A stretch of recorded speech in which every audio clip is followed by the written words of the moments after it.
மூட்டிலேருந்து அந்த கணுக்காலுக்குள்ள எலும்பு 4 துண்டா உடைஞ்சிருச்சு.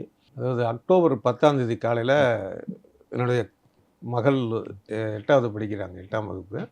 அவங்கள பள்ளியில விட்டுட்டு திரும்புறாங்க. அந்த திரும்புறப்ப என்னன்னா, அந்த ஒரு ரோட கிராஸ் பண்றதுக்கான இடம் அது. வேளச்சேரி ரயில்வே ஸ்டேஷன் பக்கத்தில. அங்க கிராஸ் பண்றதுக்காக வெயிட் பண்ணிட்டு நிக்கிறாங்க. 2 காலையும் கீழ ஊனி. அப்ப புல்லட் வண்டியில கிட்டத்தட்ட ஒரு 100 கிலோமீட்டர் வேகத்தில வந்துரும். அதிவேகத்தில ஒரு ரேஷ் டிரைவிங் சொல்லுவாங்கல்ல. கவனக்குறைவான அதிவேக இதில. அதில வந்து ஒரே மோதுனதில இதில என்னன்னா, அந்த மோதுனவன் விழுந்து எந்திரிச்சுட்டான். ஓரமா போய் நின்னுட்டான். இப்ப இவங்களுக்கு என்ன ஆயிடுச்சு அப்படின்னா, விழுந்ததில இந்த இடது முழங்கால்ல வந்து அந்த மூட்டு சிதைஞ்சிருச்சு. மூட்டிலேருந்து அந்த கணுக்காலுக்குள்ள எலும்பு 4 துண்டா உடைஞ்சிருச்சு. கணுக்கால்ட்ட என்னன்னா, கிட்டத்தட்ட ஒரு 1 1/2 இன்ச் அளவுக்கு எலும்பே இல்ல. சுக்குநூறு ஆயிடுச்சு.